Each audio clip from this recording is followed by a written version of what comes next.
আমি এই দুটো কথা কেন বললাম, যে 2014 বা 15-তে মেন্সে একটা কোশ্চেন এসেছিল, India's planning cannot be said imperative, indicative, আরো অমুক তমুক অপশন গুলো থাকবেই।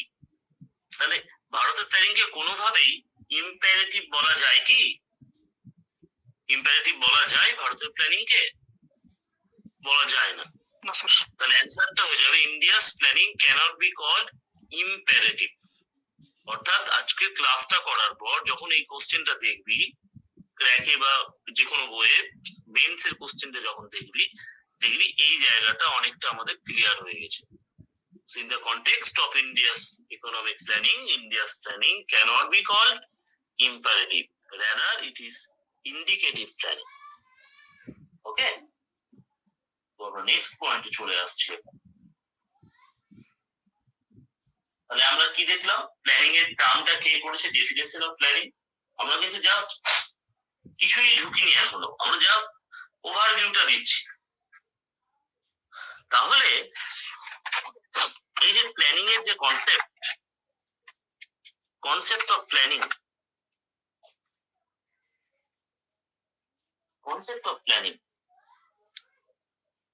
এখানে একটা কথা খুব ইম্পর্টেন্ট, সেটা হচ্ছে রিজিয়নাল প্ল্যানিং।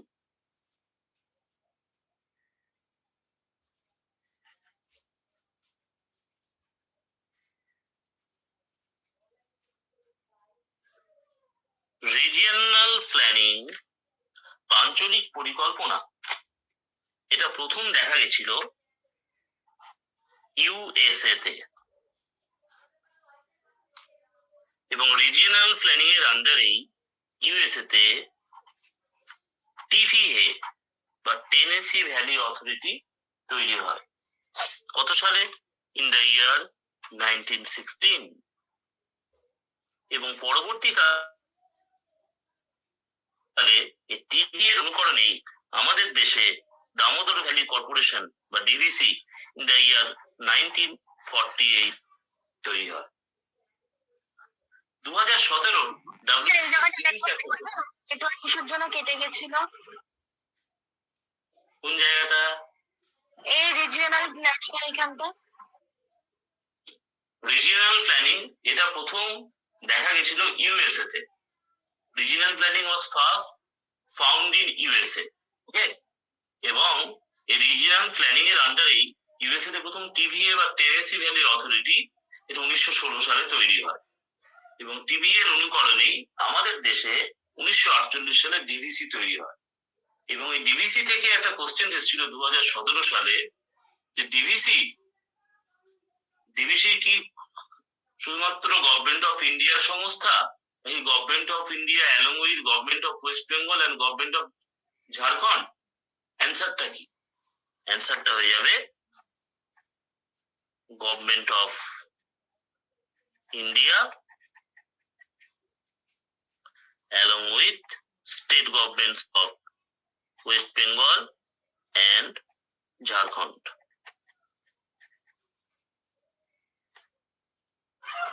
এটা দামোদর ভ্যালি কর্পোরেশনটা তো? হ্যাঁ, দামোদর ভ্যালি কর্পোরেশন। এবার আমরা রিজিয়নাল প্ল্যানিংটা জাস্ট জেনে নিলাম, বাট আমাদের দেশে যে ন্যাশনাল প্ল্যানিং বা 5 ইয়ার্স প্ল্যানিং যেটা, ঠিক আছে, এই ন্যাশনাল প্ল্যানিং প্রথম স্টার্ট হয়েছিল, national planning it was first started in Russia.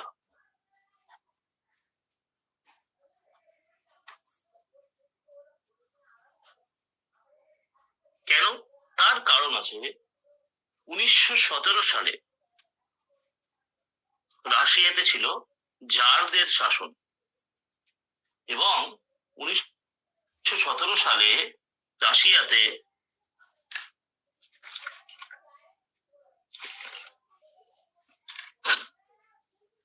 Bolshevik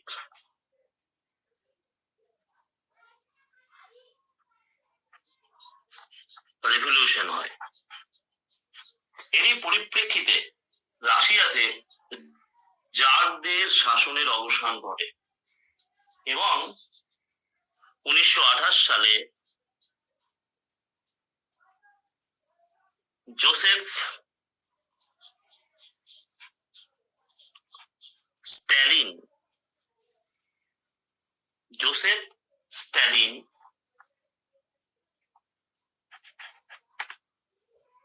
প্রথম 5 বছরের জন্য 1928 থেকে 1933 পর্যন্ত first 5 years central planning start করেন। এই 1928 বা 1929 দিকে আমাদের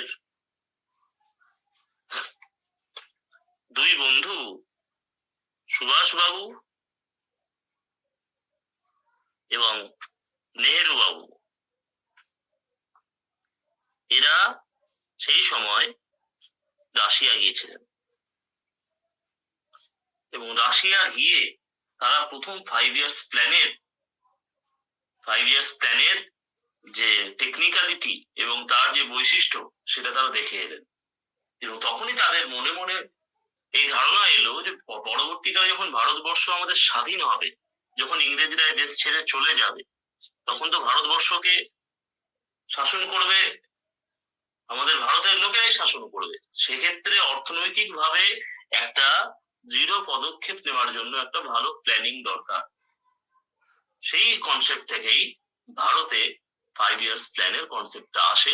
সেটা এখন আমরা আস্তে আস্তে আলোচনার মাধ্যমে আসবো এবং আমি যা যা কথাগুলো বলছি, যা যা লিখছি, প্রত্যেকটাই হচ্ছে এক একটা করে এমসিকিউ। ওই জন্য ক্লাসটা আমি আজকে বলেছিলাম ভালো করে ক্লাস করতে। দেখবি আজকে ক্লাসটা ভালো করে করলে তোর ইকোনমিক্স এর যেটা ব্যাকবোন ফর প্রিলিমিনারি সেটা অনেকটা ইজিয়েস্ট হয়ে যাবে। তাহলে আমরা দেখতে পেলাম national planning started in Russia. সেটা হচ্ছে জোসেফ স্টালিন 1928 সালে স্টার্ট করেন ফর 5 ইয়ার্স, 1928 থেকে 1933। তো স্যার এখনই চালু হতো। হ্যালো, ক্লাস কটায় চালু হয়েছে? ক্লাস হলো 7:18। মানে এই পেজটা না আরো পেজ হয়েছে স্যার? এর একটা পেজ হয়েছে, সেকেন্ড পেজ চলছে। আচ্ছা পেজ, ঠিক আছে স্যার। দেরি হলো, শরীর অসুস্থ হয়ে গেছে, জ্বর হয়ে গেছে।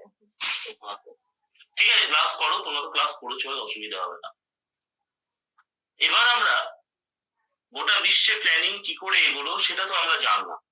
এবার নেক্সট আমরা যেটা আলোচনা করব, প্ল্যানিং ইন ইন্ডিয়া।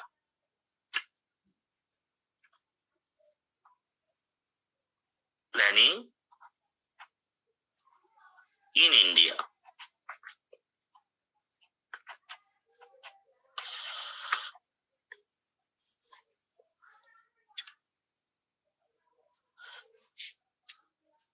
তাহলে আমরা দেখলাম সোভিয়েত ইউনিয়ন প্রথম 5 ইয়ার্স প্ল্যানকে ইনিশিয়েট করলো 1928 থেকে 1933। 5 ইয়ার্স প্ল্যান তারা ইনিশিয়েট করলো। তাহলে আমরা যদি একটু ছকের আকারে লিখি তাহলে আমরা বলতে পারি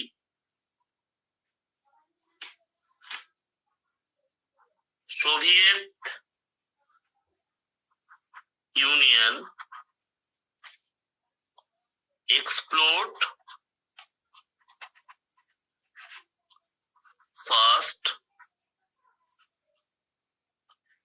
national planning. Okay,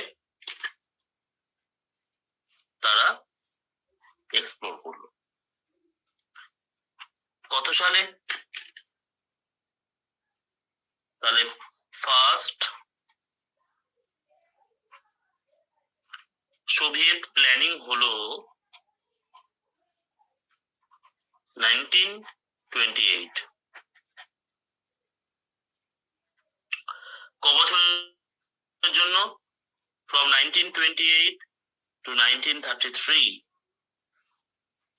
for 5 years। সেই সময় রেস্ট অফ দ্য ওয়ার্ল্ড কি 5 ইয়ার্স প্ল্যানিং সম্বন্ধে জানতো কি? জানতো না। ছকের সাহায্যে লিখি আদার ওয়ার্ল্ডস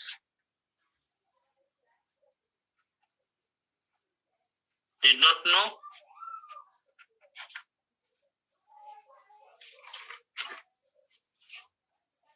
এই সময়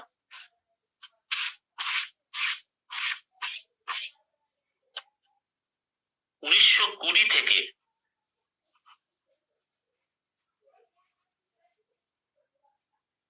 উনিশশো তিরিশ পর্যন্ত 1920 থেকে 1930 পর্যন্ত 1 মিনিট দাঁড়া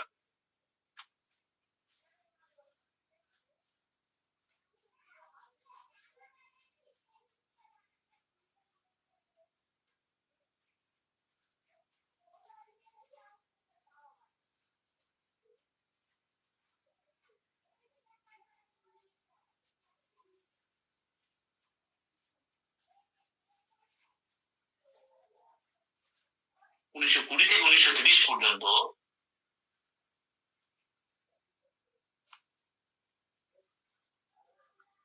ইকোনমিস্ট অফ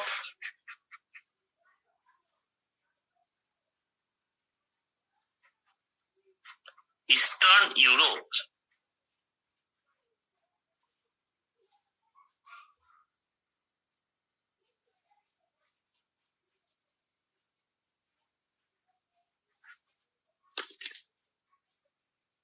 তারা ইউকে এবং ইউএসএ যারা মেন সারা বিশ্বে যারা কলোনিয়াল রুল যারা কায়েম করেছিল ইউকে এবং ইউএসএ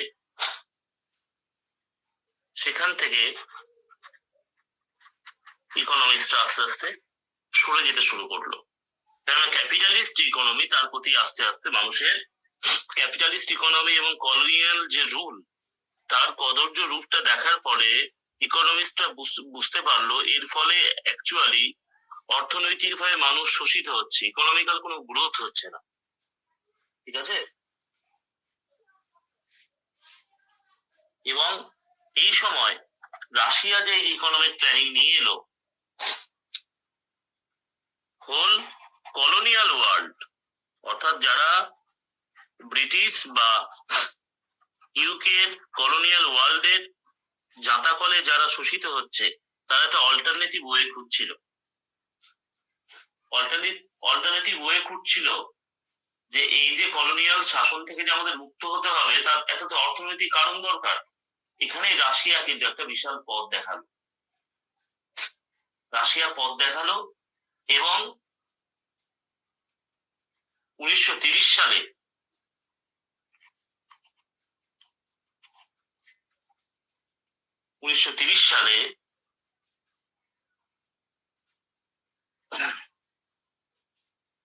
আমাদের জাতীয় কংগ্রেসের একটা অংশ বিশেষ করে led by Subhash Chandra Bose and JL Nehru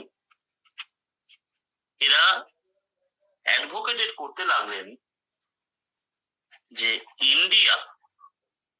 ইন্ডিয়ার ভবিতব্যের মধ্যেই আছে যে ভারতের একটা প্ল্যান্ড ইকোনমি হওয়া দরকার India was destined to B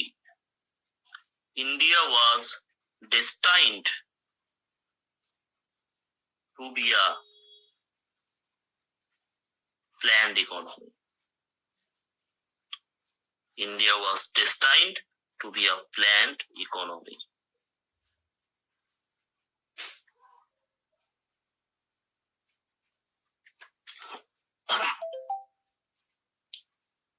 এরই ফলশ্রুতি হিসেবে কিন্তু আস্তে আস্তে আমাদের প্ল্যানিং এর কনসেপ্টটা পড়তে হবে এই কারণে আমরা প্ল্যানিং এর বহু চড়াই উতরাই দেখেছি ভারতের যে কনসেপ্ট অফ 5 ইয়ার্স প্ল্যান সেটাকে আমরা দুই ভাগে ভাগ করতে পারি স্বাধীনতার পরে 1951 থেকে শুরু করে আপ টু 1980 পর্যন্ত বা 1990 পর্যন্ত আর 1991 এর পর প্ল্যানিং এর কনসেপ্টটা কিন্তু অনেকটা বদলে গেল এরকম 1990-91 আমরা প্ল্যানিং এর চরিত্রটাকে বদলে দিলাম সেখানে নতুন একটা মডেল নিয়ে এলাম সেটাকে এলপিজি মডেল বলা হয় লিবারাইজেশন প্রাইভেটাইজেশন গ্লোবালাইজেশন তো আস্তে আস্তে আলোচনায় আসছি। তাহলে নেক্সট যে পয়েন্ট আমাদেরকে জানতে হবে, প্ল্যানিং কমিশন। আমাদের এখন প্ল্যানিং কমিশন নেই, কবে তুলে দেওয়া হয়েছিল সেই ডেটটা কিন্তু মনে রাখবি। 2014 সালের 15ই আগস্ট তুলে দেওয়া হয়েছিল, এবং নীতি আয়োগ কবে ফর্ম হয়েছিল সেটা 2015 সালের 14 না 15 ফেব্রুয়ারি জানুয়ারি, এই ডেটটা মনে রাখতে হবে। তো হোয়াট ইজ প্ল্যানিং কমিশন? এই প্ল্যানিং কমিশন আর নীতি আয়োগের একটা কম্পারেটিভ স্টাডি করে নিবি, বিশেষ করে নিতিন সিংহানিয়া শেষের দিকে ডিটেলসে আমাদের নীতি আয়োগ সম্বন্ধে বলা আছে। So what about planning commission? Planning commission এটা কি আমাদের কনস্টিটিউশনে আছে? না স্যার। তাহলে এটাকে আমরা বলতে পারি নন কনস্টিটিউশনাল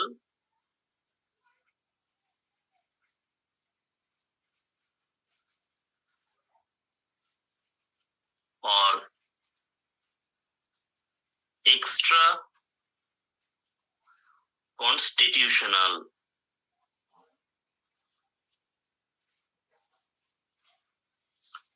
setup। ঠিক আছে, it is non-constitutional or extra constitutional setup। তার মানে আমরা বলতে পারি it is not a constitutional body। Next point, is it a statutory body? No sir, non-statutory body. No sir, non-statutory body. So it is not a statutory body, it is non-statutory body। তাহলে এই দুটো হচ্ছে এর বৈশিষ্ট্য। ঠিক আছে, statutory body কাকে বলা হয়? স্ট্যাটুটরি বডি মানে হচ্ছে লেজিসলেচার বা আইনসভা। লেজিসলেচার বা আইনসভা যদি কোনো রেজুলেশনের মাধ্যমে নতুন কোনো বডি বা নতুন কোনো কমিটি যদি ফর্ম হয়, then it is called statutory body. বাংলায় বলা হয় বিধিবদ্ধ সংস্থা। ঠিক আছে, তাহলে it is a non constitutional or extra constitutional setup. তাহলে what is this? Is it a political body?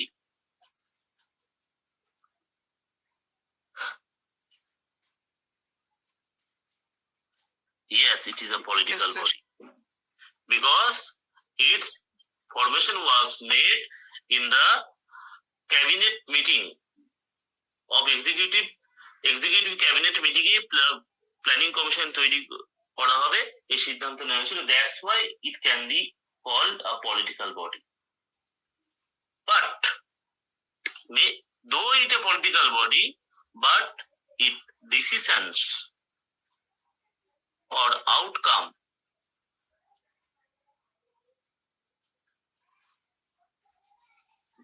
are not political. Decisions or outcome are not political. Anyway, আমাদের এই কোশ্চেনটাই আসে, প্ল্যানিং কমিশন। তাহলে এটা যদি ভালো করে জানিস তাহলে এখান থেকে একটা এমসিকিউ হয়ে গেল আমাদের, প্রিলিমিন যাই হোক না কেন। নেক্সট আমরা চলে আসবো হিস্ট্রি অফ প্ল্যানিং।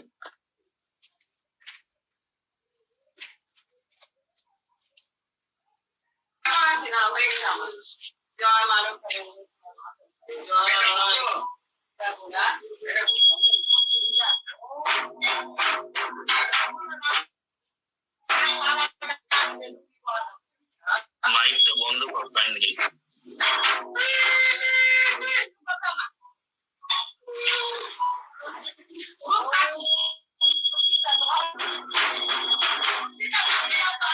নাম ধরে বলে দেন, আমরা শুনতে পাবেন না।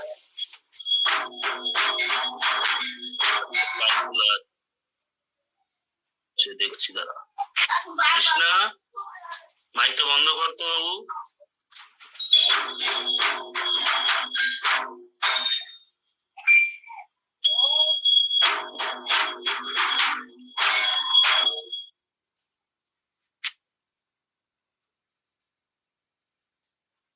আচ্ছা, ব্যাকগ্রাউন্ডে চলে আসি আমরা। মহীশূরের একজন বিখ্যাত ইঞ্জিনিয়ার, তার নাম ছিল M বিশ্বেশ্বরাইয়া।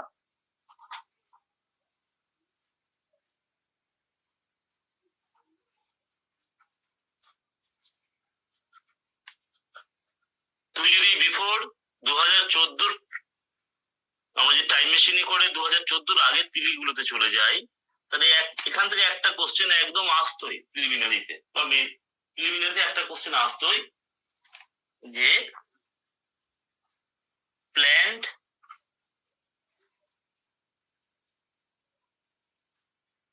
Economy for India, planned economy for India কে এই বইটা লিখেছে? Who wrote this book, Planned Economy for India? The answer is M. বিশ্বেশ্বরাইয়া। তিনি প্রথম ভারতের যে ইকোনমিক প্ল্যানিং তার ব্লুপ্রিন্টটা তিনি প্রথম রচনা করেছিলেন। He was a popular civil engineer and ex-Diwan of the state of Mysore, এবং তিনি 1934 সালে এই বইটা লিখেছিলেন। তাহলে তিনি যে বইটা লিখেছিলেন কার উপর তিনি এমফাসাইজ করেছিলেন? তিনি কিন্তু কখনোই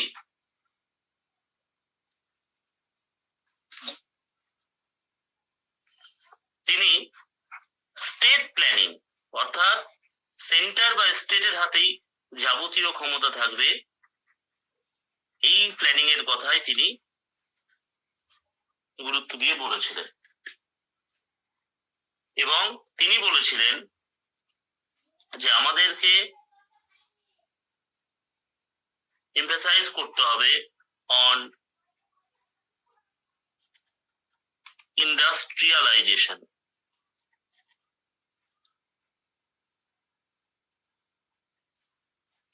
এবং তিনি বলেছিলেন যদি আমরা, তিনি প্ল্যান্ড ইকোনমি ফর ইন্ডিয়াতে যে কনসেপ্টটা দিয়েছিলেন, এবং তিনি বলেছিলেন আমরা যদি এটাকে অ্যাডপ্ট করি তাহলে আমাদের national income will be doubled. Our national income will be doubled in next 10 years.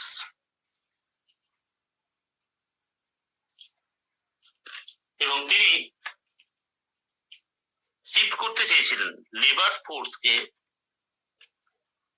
Force যারা এগ্রিকালচারে নিযুক্ত হয়ে আছে, এই লেবার ফোর্সকে এগ্রিকালচার থেকে তিনি শিফট করে নিয়ে যেতে চেয়েছিলেন ইন্ডাস্ট্রিতে।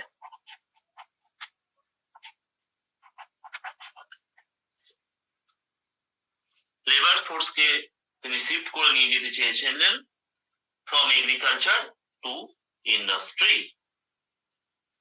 পরের যেটা আমরা পড়বো সেটা হচ্ছে 1934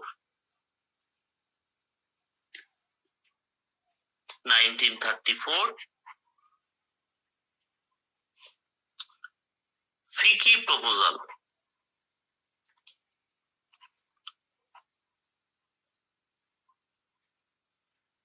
ফিকির ফুল ফর্ম কি?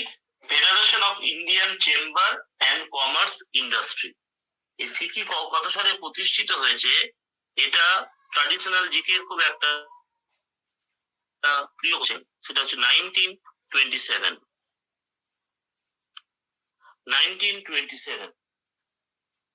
ফিকি বলছে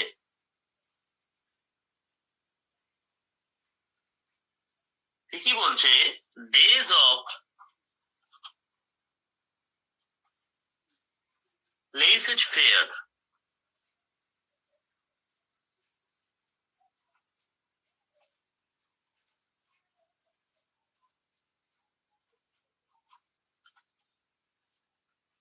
gone forever. তাহলে what do you mean by laissez faire, এটা বল আমাকে। তোরা তো আগের ক্লাস করেছিস, এটা জানা উচিত লেসেজ ফেয়ার মানে কি।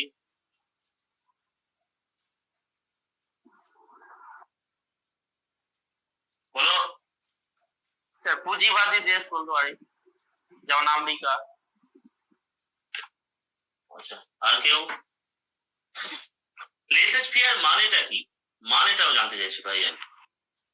স্যার লেজেস ফেয়ারটা হচ্ছে ক্যাপিটালিস্ট ইকোনমিতে ইউজ করা হয়। এখানে হচ্ছে ইন্ডাস্ট্রিটাই হচ্ছে গিয়ে মানে সর্বেসর্বা, এখানে গভর্নমেন্টের কোনো হচ্ছে তাদের উপর কোনো রুলস এন্ড রেগুলেশন চলে না, মানে তারা তাদের নিজেদের ইচ্ছে মতোই প্রোডাকশন করে এবং নিজেরাই নিজেদের মতো দাম ঠিক করে এবং সেটা মার্কেটে সেল করে।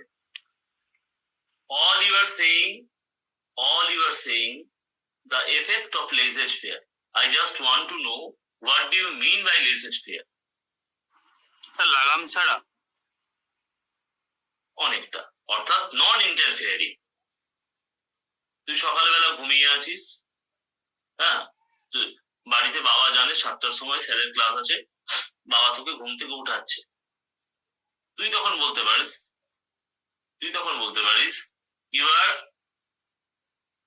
ইউ আর ডিস্টার্বিং মাই লেসেজ-ফেয়ার।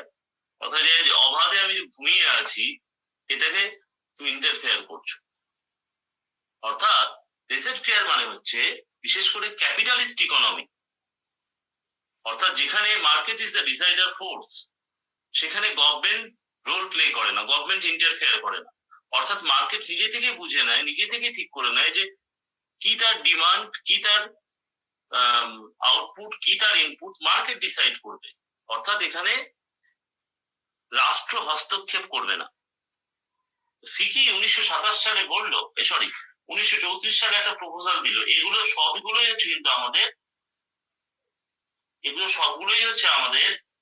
মানে ইন দ্য কনটেক্সট অফ ভারতের প্ল্যানিং যে আজকে এসে দাঁড়িয়েছে, তার হিস্ট্রি গুলো পড়তে গিয়ে আমাদের প্রথমে তো বিশ্বেশ্বরৈয়া বাবু প্ল্যানিং করলাম, সেকেন্ড হচ্ছে আমাদের ফিকি প্রপোজাল, যে আমাদের ভারতের মতো থার্ড ওয়ার্ল্ড কান্ট্রি বা যে কান্ট্রি দীর্ঘদিন ধরে কলোনিয়াল রুলের ফলে আমাদের অর্থনৈতিক শোষণের ফলে আমাদের মূল ভিত্তিটা নড়ে গেছে, এখানে মার্কেটের হাতে ছেড়ে দিলে হবে না।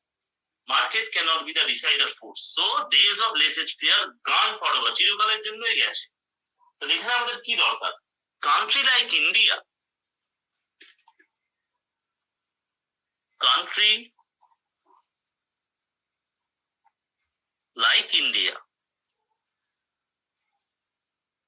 country like India needs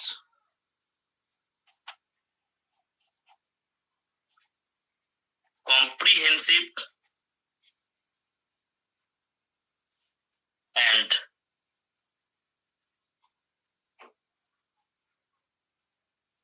controlled economic planning.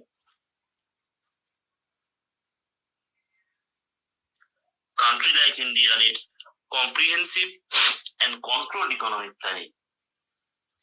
এই আমাদের দেশে জাতীয় স্তরে একটা ন্যাশনাল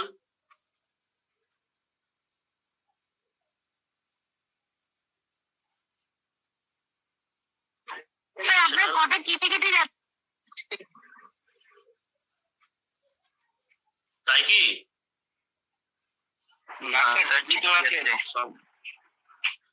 তুই একটু নেটটাকে ঠিকঠাক কর অঙ্কিতা, রিজয়েন কর একবার। এবং এই কারণে ন্যাশনাল প্ল্যানিং কমিশন তৈরির কথা বলল ফিকি in the year 1934।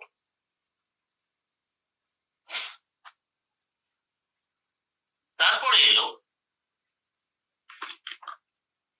Congress plan.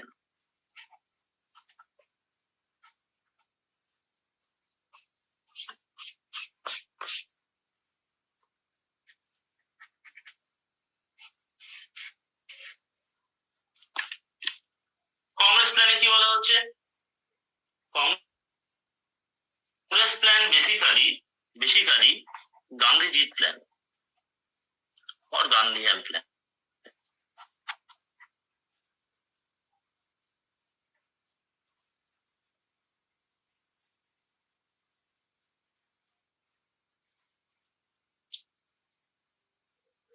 Congress প্ল্যানের মূল কথা, গান্ধীজি সবসময় চেয়েছিলেন ডিসেন্ট্রালাইজ প্ল্যান।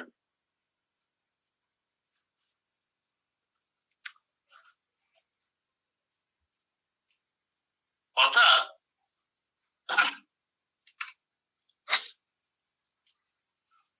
রাষ্ট্রের হাতে সমস্ত ক্ষমতা, রাষ্ট্র ঠিক করবে কোথায় কত খরচা হবে ইত্যাদি ইত্যাদি, এটাকে কিন্তু কংগ্রেস অপোজ করেছিল। অর্থাৎ ডিসেন্ট্রালাইজ প্ল্যান চেয়েছিল কংগ্রেস। এরই মধ্যে ইউকেতে ইন্ডাস্ট্রিয়াল রিভল্ট হয়। তারই পরিপ্রেক্ষিতে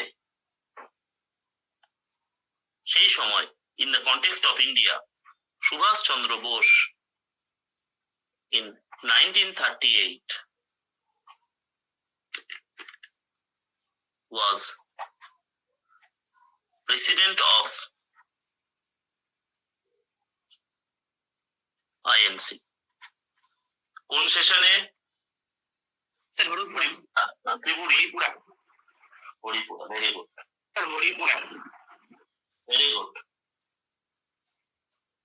October 1938 under the presidency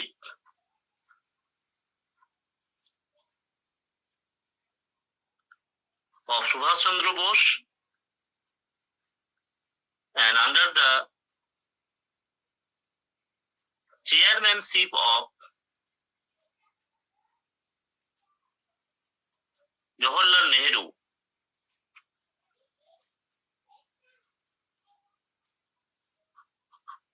NPC, National Planning Committee was formed. খুব ইম্পর্টেন্ট এই কোশ্চেনটা, বিসিএস অনেকবার এসেছে, বিসিএস এ অনেকবার এসেছে। যদি পরীক্ষাতে কোশ্চেন আসে কার সভাপতিত্বে, বাংলা দেখবি না, ইংরেজি ভার্সনটা দেখবি, under whose presidency national planning committee was formed in 1938, answer হয়ে যাবে সুভাষ চন্দ্র বসু। আর যদি আসে আন্ডার হুজ চেয়ারম্যানশিপ, তার অ্যান্সার হয়ে যাবে জওহরলাল নেহেরু। এটা খুব ইম্পর্টেন্ট কোশ্চেন, খুব ট্রিকি কোশ্চেন এটা, ঠিক আছে? এবং এই যে এনপিসি তৈরি হলো, এনপিসি একটা দেশের উন্নয়নের জন্য একটা কংক্রিট প্রোগ্রাম বা কংক্রিট রূপরেখা তৈরি করলো।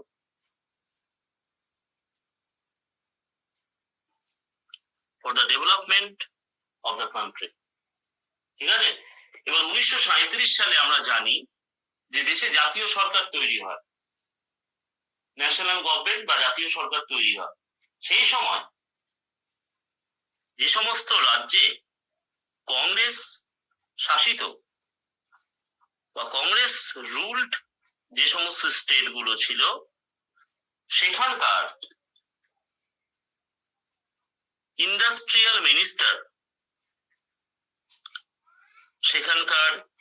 ইন্ডাস্ট্রিয়াল মিনিস্টারদের নিয়ে একটা কনফারেন্স তৈরি হয় এবং যে সমস্ত স্টেটে কংগ্রেস রুল ছিল না, অর্থাৎ নন কংগ্রেস মুসলিম লীগের যেখানে সরকার ছিল, তাদেরকেও ইনভাইট করা হয়। এবং এখানেই এম বিশ্বেশ্বরাইয়া, জামশেদজি টাটা, জিডি বিড়লা প্রমুখ বিশিষ্ট শিল্পপতিরা তারা অংশগ্রহণ করেন। এবং এখানেই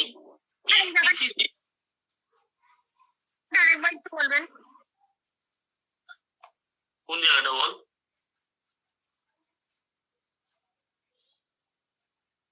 কোন জায়গাটা?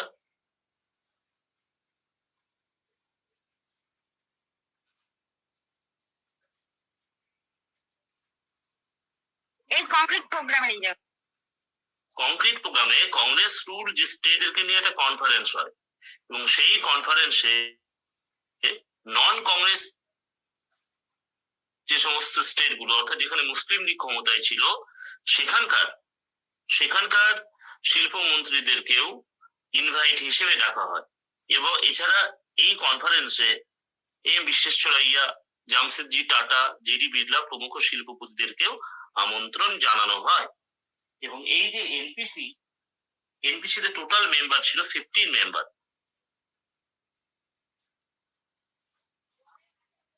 এনপিসি তে টোটাল মেম্বার ছিল 15 মেম্বার এবং এই NPC total 29 sub committee form করে। 29 সাব কমিটি ফর্ম করে।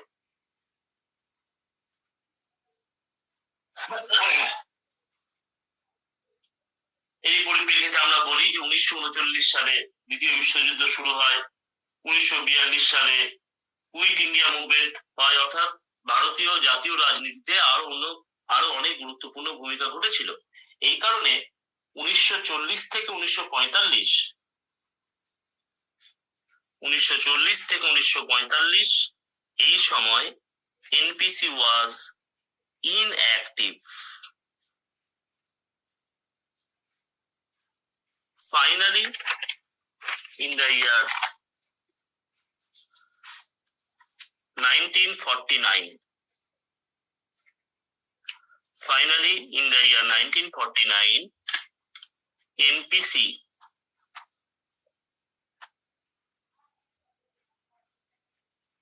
submits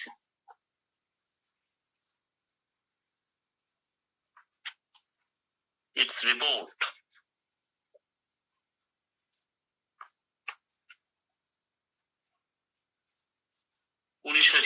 সালে একটা ইন্টারিম গভর্নমেন্ট ফর্ম হয়েছিল এবং তারাও একটা ডেভেলপমেন্ট রিলেটেড প্ল্যানিং তারাও প্রপোজ করে। এবং দ্বিতীয় বিশ্বযুদ্ধের পরে 1941 সালে একটা পোস্ট ওয়ার রিকনস্ট্রাকশন কমিটি তৈরি হয় এবং 1944 সালে প্ল্যানিং অ্যান্ড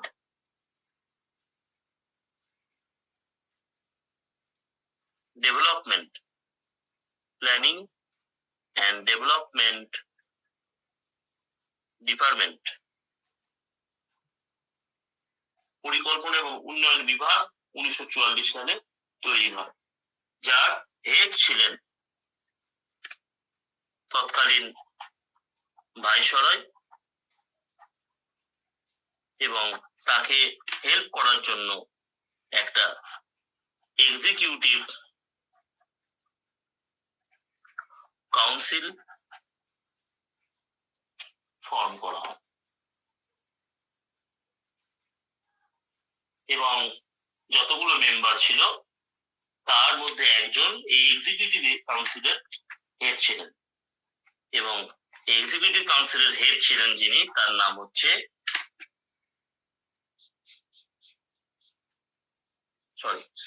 এই এক্সিকিউটিভ কাউন্সিলের একজনের মেম্বার নাম ছিল স্যার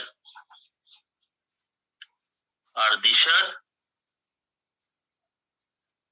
দালাল, যার নামে বোম্বেতে দালাল স্ট্রিটটা আছে। অক্টোবর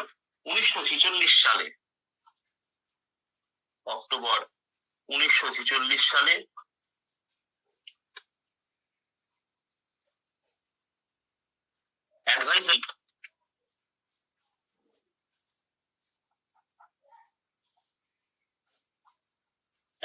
অ্যাডভাইসারি প্ল্যানিং বোর্ড তৈরি হয় এবং finally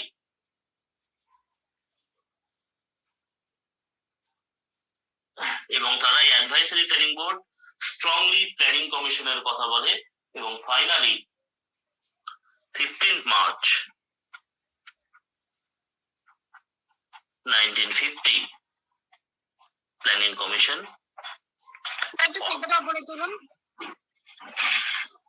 15 March 1950 planning commission form হয়। এবার আমরা কিছু প্ল্যানিং এর হিস্ট্রি সম্বন্ধে একটু আমরা জানব।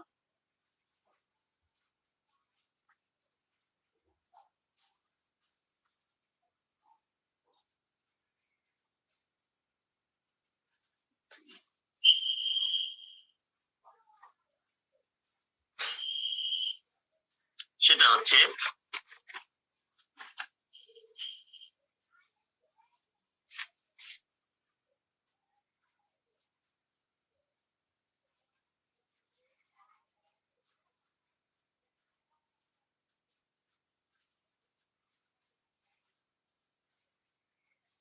আচ্ছা, 1 মিনিট ধর, একটু 1 মিনিট একটু হোল্ড কর।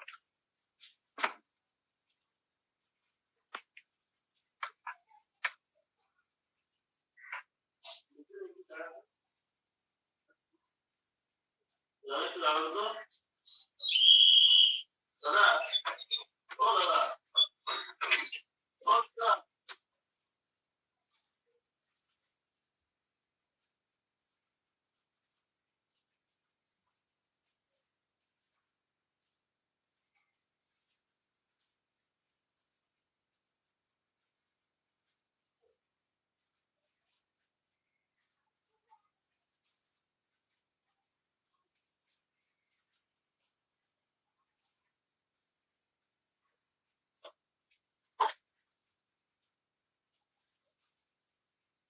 Bombay plan,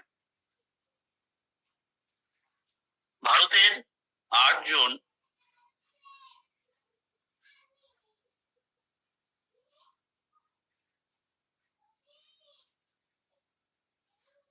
leading capitalist, they were the founding father of Bombay plan. তার মধ্যে কে কে ছিলেন? তার মধ্যে ছিলেন পুরুষোত্তম ঠাকুর Das,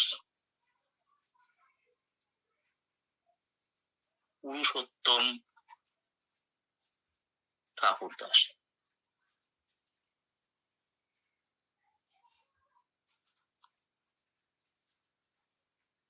He was head.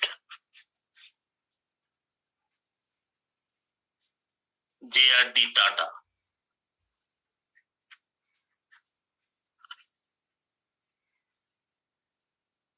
G.D. Birla,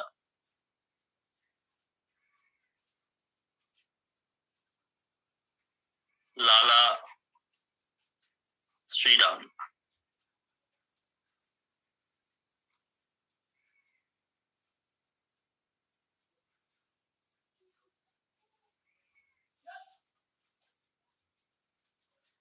কস্তুরী লাল ভাই,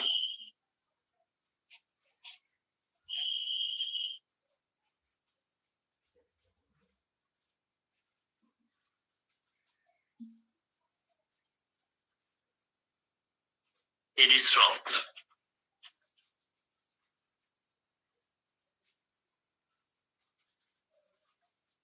আর দিশার দালাল,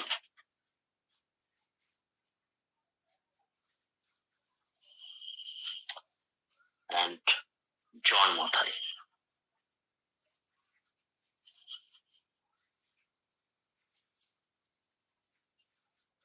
জন মাথাই রেল মিনিস্টার ছিলেন, ইউনাইটেড স্বাধীন ভারতের প্রথম রেল মিনিস্টার ছিলেন জন মাথাই। তাহলে এই যে বোম্বে প্ল্যান, ঠিক আছে, বোম্বে প্ল্যান প্রথমে তারা ভারতের যে কৃষি ব্যবস্থা তার একটা সংস্কার চেয়েছিল। বিকজ যখন ইন্ডিপেন্ডেন্স পিরিয়ডে আমাদের দেশের যে জিডিপি তার সিংহভাগটা মোর দ্যান 50% আসতো আমাদের এগ্রিকালচার সেক্টর থেকে। এই কারণে সেই সময় আমাদের ইকোনমিটাকে অ্যাগ্রেরিয়ান ইকোনমিও বলা হতো। বাট এখন টোটাল জিডিপির more than 50% comes from service. That's why এখনকার ইকোনমিকে আমাদের সার্ভিস ইকোনমি বলা হয়। এখানে তারা কি কি রিস্ট্রাকচার করার কথা বলছিলেন? অ্যাবলিশন অফ ইন্টারমিডিয়ারিজ অর্থাৎ জমিদারি সিস্টেমটাকে অ্যাবলিশন করে দেওয়ার কথা, মিনিমাম ওয়েজেস অর্থাৎ ন্যূনতম মজুরি দেওয়ার কথা, fair price for agriculture products ইত্যাদি দেওয়ার কথা বলেছিলেন। এবং তারা এটাও বলেছিলেন যে শুধুমাত্র কৃষি ব্যবস্থার রিস্ট্রাকচারিং করলে হবে না, তার সাথে সাথে আমাদেরকে র্যাপিড ইন্ডাস্ট্রিয়ালাইজেশনও করতে হবে। এবং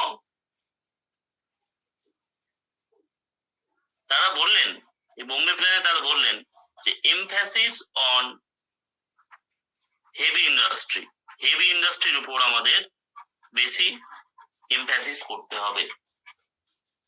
এবং এখানে state has to be play an active role এবং state has to be work for social welfare. এখান থেকে আমরা দেখেছি right to work, social welfare থেকেই একটা কনসেপ্ট চলে আসছে, that is called right to work. And this right to work is not a fundamental rights, it is a DPSP. এই কোশ্চেনটা পলিটির জন্য খুব important. Right to work, full employment, minimum wages, free education, social insurance, এগুলো কথা বলা হলো বোম্বে প্ল্যানে। এরপরে আমাদের যে প্ল্যানটার কথা আসবো সেটা হচ্ছে গান্ধীয়ান প্ল্যান। এখান থেকে এই কোশ্চেনটাই আসে, গান্ধীয়ান প্ল্যান এটা কে ইন্ট্রোডিউস করেছিলেন? গান্ধীয়ান প্ল্যান ইন্ট্রোডিউস করেছিলেন এস এন আগারওয়াল। এবং গান্ধীয়ান প্ল্যানের মূল কথা ছিল development of cottage and village industries, cottage and village industries. তারপর আমাদেরকে যেটা জানতে হবে সর্বোদয় পরিকল্পনা।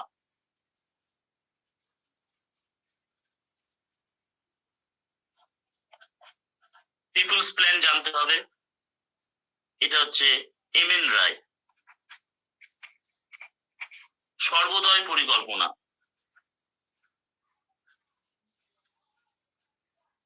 জয়প্রকাশ নারায়ণ। এই Jayaprakash Narayan was a member of radical party, okay, এবং এই M N Roy was also the founder of Communist Party of India. And এই র্যাডিক্যাল পার্টি থেকে একটা কোশ্চেন যেটা খুব আসে এম এন রায় থেকে, র্যাডিক্যাল পার্টি ক্রিপস মিশন যখন ভারতে আসে কেউ ওয়েলকাম করেনি except this radical party. Radical party welcome করেছিল, ঠিক আছে। এই গেল আমাদের। আর এই জয়প্রকাশ নারায়ণ ইনি ব্যক্তিগত সত্যাগ্রহ করেছিলেন।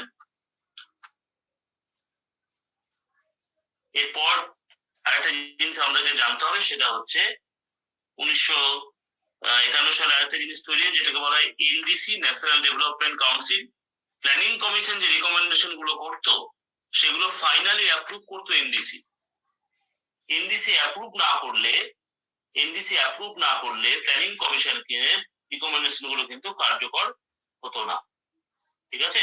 এই এনডিসি কবে ফর্ম হয়েছিল এটা পরীক্ষাতে খুব আসে, 6th August 1952. NDC was formed 6th August 1952.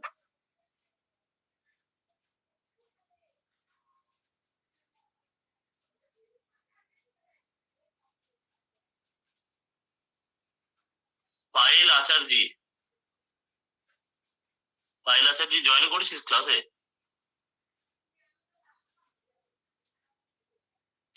Payel আচার্য শুনতে পাচ্ছিস আমার কথা? শুনতে পাচ্ছিস না পাচ্ছিস না?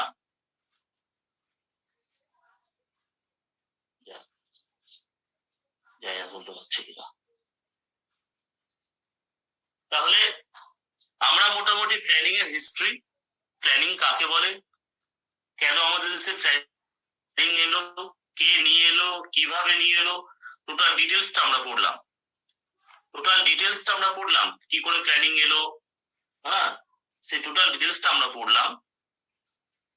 তো নেক্সট উইক ক্লাসটা নেব সেখানে আমি পুরো ধরে ধরে, আর একটা থেকে দুটো ক্লাস লাগবে, তাহলে পুরো প্ল্যানিংটা একদম ফার্স্ট 5 ইয়ার্স প্ল্যান থেকে শুরু করে একেবারে লাস্ট 5 ইয়ার্স প্ল্যান পর্যন্ত, অর্থাৎ 2014 পর্যন্ত আমাদেরকে ধরে ধরে পড়তে হবে।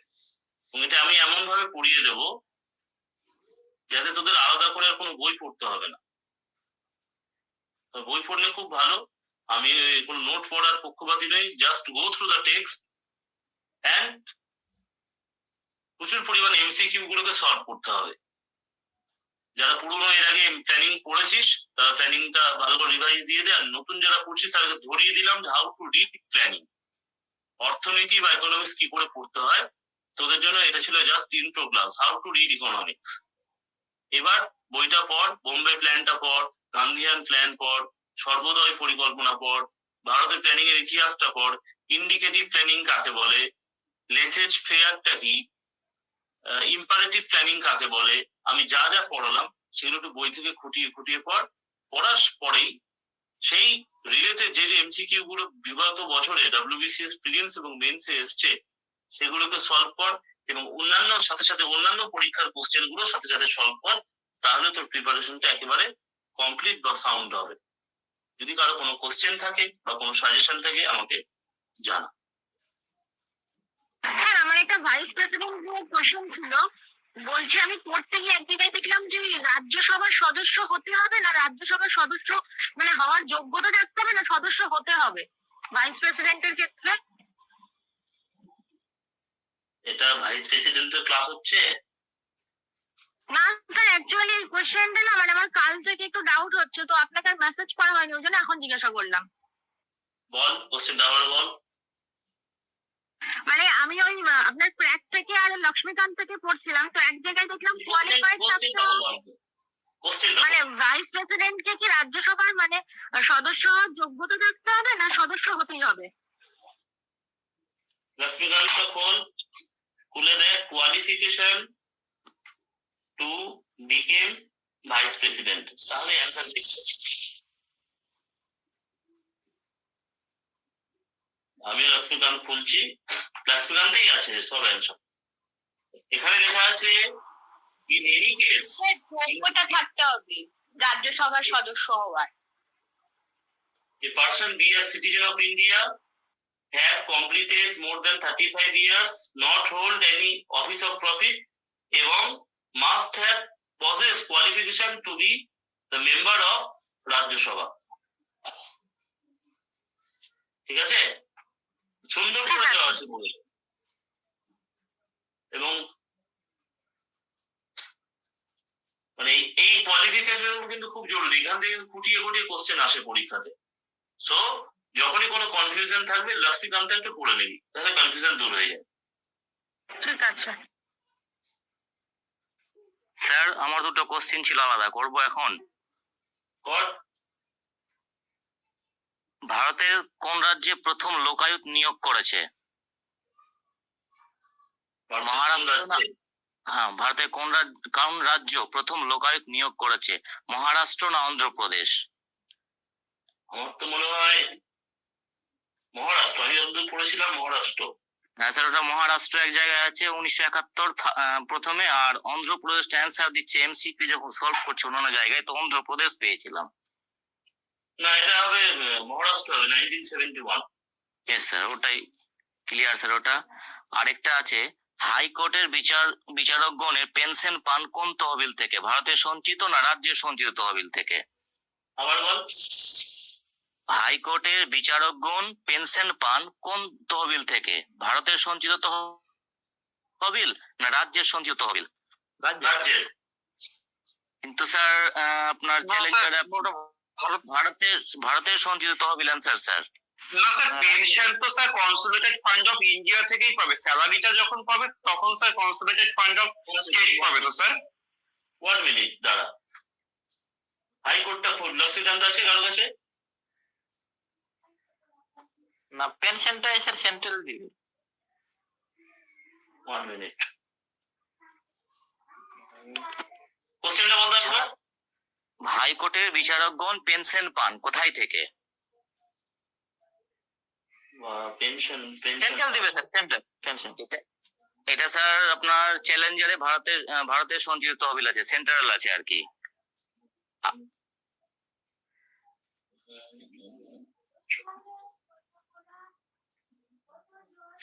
কি আছে অ্যান্সার কি আছে? ভারতের সঞ্চিত তহবিল সেন্ট্রালটা। ঠিকই আছে, অ্যান্সারটা ঠিকই আছে। দাঁড়া আমি একটু দেখে নিই।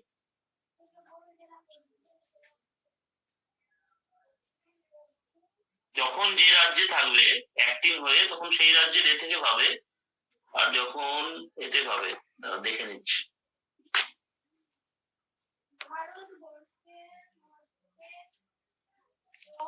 Yes. এটা অ্যাকচুয়ালি একটু বলে দিই, হাইকোর্টের জাজ যারা তাদের যে সার্ভিসটা, ঠিক আছে, তাদের সেন্ট্রাল সার্ভিসের মধ্যে পড়ে, এবং এবং তাদের সেন্ট্রাল সার্ভিস রুল 1960 অনুযায়ী তারা তাদের স্যালারি বা পেনশন পেয়ে থাকে। যখন তারা স্যালারি পাবে তখন যে রাজ্যে তারা কর্মরত থাকবে সেই রাজ্যের কনসলিডেটেড ফান্ড থেকে পাবে, বা যখন তারা অবসর গ্রহণ করবে তখন তো তারা কোনো রাজ্যে থাকছে না, সেক্ষেত্রে তারা সেন্ট্রাল সার্ভিসের রুল অনুযায়ী কনসলিডেটেড ফান্ড অফ ইন্ডিয়া থেকে পেনশনটা পাবে তখন তারা। এটা salaries and consolidation service act অনুযায়ী তারা পেয়ে থাকেন। স্যার বলছি বিশ্বজিৎ বল, আর কি কোশ্চেন আছে? 5 বছর ভারতে নিরবচ্ছিন্ন বসবাস করার পর নাগরিকত্বের জন্য আবেদন করা যায় কত সালের সংশোধন আইন অনুসারে? 1966 না 86? এটা একটু দেখতে হবে, এটা সম্ভবত সিটিজেনশিপ অ্যামেন্ডমেন্ট গুলো দেখলে না, আমার মনে হচ্ছে 1980, আই এম নট শিওর। আসলে দুই জায়গায় দুই রকম অ্যান্সার পাচ্ছি, এগুলো তো ওই জন্য লেখা আছে স্যার। এর ইংরেজি ভার্সনটা আসছে কোশ্চেনের, ইংরেজি ভার্সনটা একটু সুবিধা হয় আমার, বাংলাটা গন্ডগোল হয়ে যাচ্ছে। কোশ্চেনটা বলতে বলতে কি স্যার 1986 হ্যাঁ, মানে 5 বছর ভারতে নিরবচ্ছিন্নভাবে বসবাস করার পর নাগরিকত্বের জন্য আবেদন করা যায় কত সালের সংশোধন আইন অনুসারে? আচ্ছা, এক কাজ কর, 1986 এ সিটিজেনশিপ অ্যামেন্ডমেন্ট অ্যাক্টটা একটু দেখে নে, ওখানে কি বলছে ওটাতে দেখ, আর আরেকটা যেখানে হচ্ছে সেটা দেখ, তাহলেই হয়ে যাবে। এখানে সিটিজেনশিপ অ্যামেন্ডমেন্ট অ্যাক্ট যেটা 1986 এ আছে সেটা কি বলছে সেটা দেখ। এখানে বলছে, স্যার হ্যাঁ বল। স্যার ক্র্যাকে 1986 মানে পুরো সেম ওই লাইনটাই লেখা আছে। 1986 সালের নাগরিকত্ব সংশোধন আইন অনুসারে বর্তমানে অন্তত 5 বছর ভারতে নিরবিচ্ছিন্নভাবে বসবাস করার পর ভারতের নাগরিকত্বের জন্য আবেদন করতে ক্র্যাককে না ধোয়া তুলসী পাতা মনে করিস না, প্রচুর ভুল ভাগ থাকে, ওই জন্য অনেক স্যার, অনেকটাই ভুলভাল আছে। যখন কনফিউশন হবে একটু গুগল করে নে, যে দুটো অপশন নিয়ে হচ্ছে সেই দুটো অপশন দেখে নে, ওকে, তাহলে ক্লিয়ার হয়ে যাবে। এবং জানাও হবে সেই 1986 অ্যামেন্ডমেন্ট একটা আর কি কি বলেছে, ঠিক আছে। এবং 1986 যে অ্যামেন্ডমেন্ট সেটা কততম? 53তম অ্যাক্ট, 1986, এটাকে 88তম বিল বলা হয়।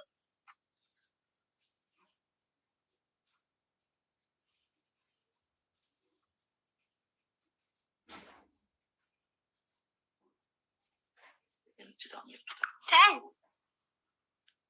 হ্যাঁ বল। হ্যালো, হ্যাঁ স্যার বলছিলাম যে ইনফরমেশনের জন্য আপনার নোটসটা পড়লে গেলে হবে না, বইও পড়তে হবে ইনফরমেশনের জন্য। কে বলছিস তুই? আমি ফিজা বলছি। দেখ, একটা নোট বা একটা বই is not sufficient two crack the exam like WBCS, ঠিক আছে। মোদ্দা কথা সবসময় মনে রাখবি, পরীক্ষাতে যে ধরনের কোশ্চেন আসছে সেই কোশ্চেন সলভ করার মতো স্কিল তোর অর্জন হয়েছে কিনা, সেটা যদি একটা নোট পড়ে হয়ে যায় তাহলে একটা নোট ইজ সাফিসিয়েন্ট, যদি 10খানা বই তার জন্য পড়তে হয় তাহলে 10খানা বই সাফিসিয়েন্ট হয়। সুতরাং কোনো একটা পার্টিকুলার নোট, এগুলো হচ্ছে সবই হচ্ছে তোর একটা রূপরেখা বা গাইডেন্স এগুলো। এবার এই যে নোট আমি যদি বলে আমি কখনোই বলতে পারি না যে আমার নোটটাই খালি পড়বি আর কিচ্ছু পড়িস না, আমি এটা কখনোই বলি না, না, কোনো কিছু স্বয়ং সম্পূর্ণ না।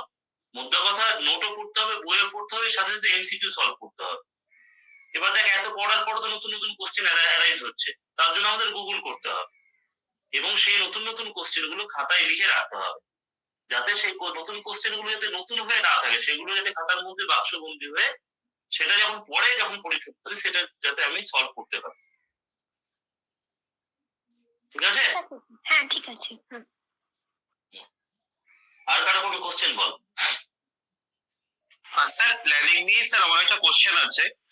আমি একটা জায়গায় মানে সলভ করতে গিয়ে দেখছিলাম যে হচ্ছে সেলফ রিলায়েন্স যে কনসেপ্টটা, এটা adopted in which 5-year plan. এবার এখানে এটা আমি মানে থার্ড 5-year প্ল্যান করেছিলাম, কিন্তু আনসারে দেওয়া আছে মানে এটা হচ্ছে কনসেপ্টটা থার্ড 5-year প্ল্যানে মানে সেলফ রিলায়েন্স কথাটা উচ্চারণ করেনি, কিন্তু কনসেপ্টটা ছিল, কিন্তু উচ্চারণটা করেছে মানে যে টার্মটা সেলফ রিলায়েন্স, এই টার্মটা উচ্চারণ করেছে ফোর্থ 5-year প্ল্যানে, কিন্তু মানে কনসেপ্টটা থার্ড ইয়ার প্ল্যানেই ছিল। এবার স্যার পরীক্ষাতে দু রকমই আনসার পায়, মানে পিএসসির আগের বার কোশ্চেনে আনসারটা ছিল ফোর্থ 5-year প্ল্যান, কিন্তু আমি বইয়ে আবার একটা জায়গায় দেখলাম যে সেলফ রিলায়েন্স ব্যাপারটা থার্ড ইয়ার প্ল্যানেই ছিল। এবার স্যার এখানে আনসারটা কি হবে তাহলে অ্যাকচুয়ালি? এটা এটা এটা ভালো কোশ্চেন। তাহলে এর অ্যান্সার আমরা কি করব, তাই তো? পিএসসি কিন্তু স্যার ফোর্থ 5-year প্ল্যানই বলছে, ওদের যে আনসার শিটটাতে ফোর্থই বলছে যে ওইখানে টার্মটা উচ্চারণ হয়েছে, থার্ড যে কনসেপ্টটা ছিল ইকোনমিক ইন্ডিপেন্ডেন্ট, বাট এই জিনিসটা সেলফ রিলায়েন্স কথাটা উচ্চারিত ওখানে হয়নি।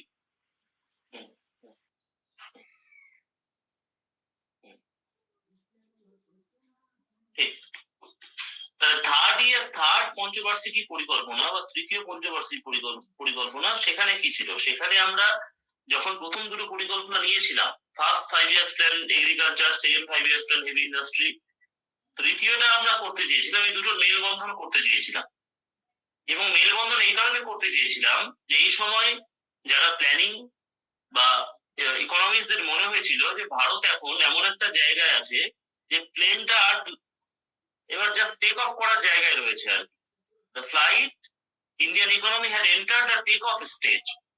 এবং সেই সময় ভারতকে দুটো জিনিস তারা করতে চেয়েছিল, একটা সেলফ রিলায়েন্ট এবং দ্বিতীয় হচ্ছে সেলফ জেনারেটিং ইকোনমি। এটা করতে চেয়েছিলেন, এটা এম ছিল কেমন, বাট বেসিক্যালি সেলফ রিলায়েন্স এর উপর জোর দেওয়া হয়েছিল। যদি সেখানে আমরা আসি, কেন তৃতীয় পঞ্চবার্ষিকী পরিকল্পনা একেবারে আমাদের ভেঙে পড়ে, সেই অর্থে দুটো যুদ্ধ আমরা পাই, অর্থনৈতিক অবস্থা ভেঙে যায়, এই কারণে সেলফ রিলায়েন্ট হতে পারিনি আমরা। তারপর আমরা তৃতীয় পঞ্চবার্ষিকী পরিকল্পনার পর আমরা পরের বছর 5 years প্ল্যানিং নিতেই পারলাম না, আমরা তিনটে অ্যানুয়াল প্ল্যানিং নিলাম। এই কারণে সেলফ রিলায়েন্সের যে কনসেপ্টটা তার উপর আমরা বেসিক্যালি জোর দিয়েছি during 1969 to 1974, that means fourth 5 year plan. এই কারণে এটাকে আমরা বলতে পারি যে এটা ফোর্থ 5 year প্ল্যানটাই অ্যান্সার হবে। ঠিক আছে স্যার, এটাই পিএসসি বলেছে, ওইটাই আনসার দিয়েছে। ঠিক আছে একদম। আর বল, কারো কোনো কোশ্চেন থাকলে বল। আর প্ল্যানিংটা একটু রমেশ সিং থেকে করিস, এই এতে ভালো নেই দেওয়া। নিতিন সিংহানিয়া খুবই শর্ট করে দিয়েছে না, জিনিসটা গন্ডগোল করে দিয়েছে। এত শর্ট করলে মানে ঠিক কনসেপ্ট ক্লিয়ার হবে না। আজকে যদি নতুন স্টুডেন্ট এসছে, তারা আছিস, লাইনে আছিস? Yes sir. কি নাম? Charlie sir.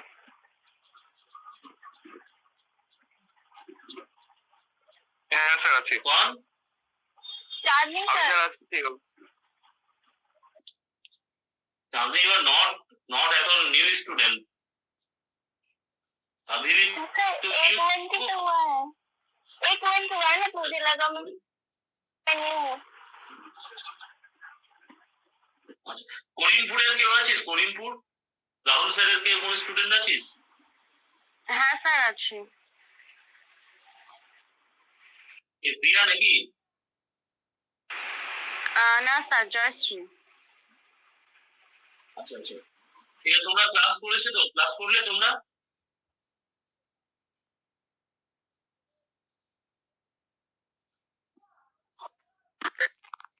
তোমরা ক্লাস করলে? পুরো ক্লাসটা করেছো তোমরা? হ্যাঁ স্যার, আমি নিউ স্টুডেন্ট আছি। হ্যাঁ স্যার করেছি। আচ্ছা আচ্ছা, ঠিক আছে ঠিক আছে ঠিক আছে, তোমাদের কোনো বক্তব্য থাকলে রাহুল স্যারের সাথে কথা বলো, কেমন? রাহুল স্যারকে বলো একটু আমাকে ফোন করে দেবে ক্লাসের পরে। হ্যাঁ হ্যাঁ স্যার, হ্যাঁ। হ্যালো হ্যালো, হ্যাঁ স্যার অঙ্কুশ বলছি। হ্যাঁ অঙ্কুশ বল। স্যার বলছিলাম কি আমাদের কি অফলাইন ক্লাসটা কি শুরু করা যাবে না? ভালো হতো। অফলাইন ক্লাস শুরু করেছে মালদা থেকে? অফলাইন তো ক্লাস জানা নেই স্যার, তো হ্যাঁ স্যার অনেকে পড়াচ্ছে, মানে নেক্সট আগস্ট থেকে মানে কিছু শুনছি নাকি পড়ানো শুরু করবে, মানে লিমিট করে দিবে স্টুডেন্টের যে 20 জন 30 জন ওই গ্যাদারিং করে আর মানে সেরকম পড়াচ্ছে না, লিমিট করে দেবে স্যার। তো আপনি শুরু করলে ভালো হতো স্যার, আপনার সাথে তাহলে মানে আমার তো ভাই আনলিমিটেড না, আমার তো আনলিমিটেড প্ল্যানিং, তো লিমিট করে পড়াতে পারবো না। স্যার আনলিমিটেড পড়াচ্ছে স্যার, শুরু করেছে একজন।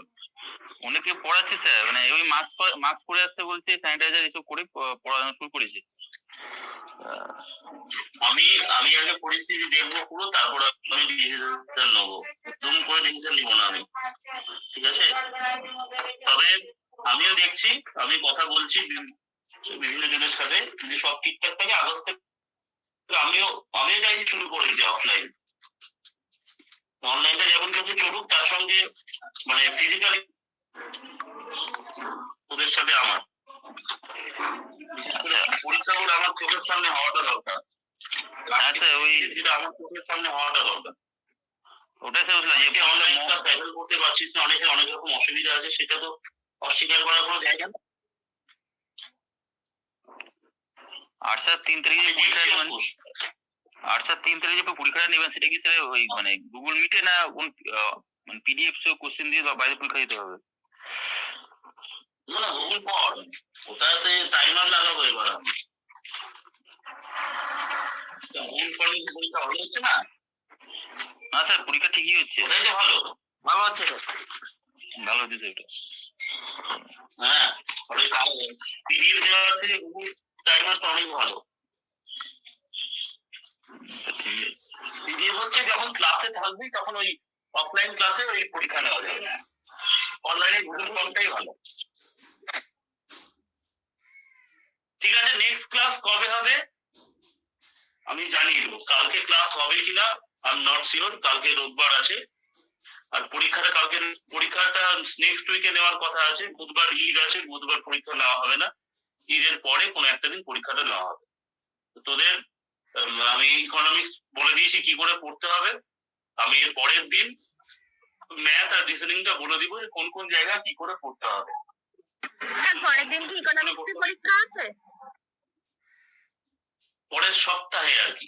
ইকোনমিক্সের যেটা বলে দিয়েছিলাম এর আগের দিন ক্লাস করার দিন কি পড়তে হবে, পুরোটার উপরেই নেবো ইকোনমিক্সটা। আমি শুধু প্ল্যানিংটা বলেছিলাম নিজের মতো করে পুড়িয়ে দেবো, যেহেতু প্ল্যানিংটা খুব ইম্পর্টেন্ট। প্ল্যানিংটা আমি শেষ করে দেবো আরেকটা ক্লাসে। তবে ইকোনমিক্স এর পরীক্ষাটা নেক্সট উইক হবে, এটা মাথায় রেখে পড়াশোনাটা করবো। স্যার কোন কোন টপিক হবে একটু বলে, আমি তো জানি না, মানে আমি তো ক্লাসটা করিনি, একটু বললে ভালো হতো। জানি না তো জানার চেষ্টা করো অঙ্কুশ বাবু, গ্রুপে অনেকেই জানে। স্যার পুরো সিলেবাস কি পরীক্ষা হবে, মানে যা যা আপনি পড়েছেন তার উপরই পরীক্ষা হবে? ও একটু একটু চেষ্টা করো, অনেক জুনিয়র ভাই বোনেরা আছে, সিরিয়াস জুনিয়র ভাই বোনেরা আছে, তাদের সঙ্গে একটু যোগাযোগ করো, তারা তোমাকে জানিয়ে দেবে। ঠিক আছে স্যার। ঠিক আছে ঠিক আছে, তাহলে আজকে এ পর্যন্তই থাক, নেক্সট টাইম এন্ড ডেট বলে দেওয়া হবে। ভালো থাকিস, ভালো করে পড়াশোনা কর।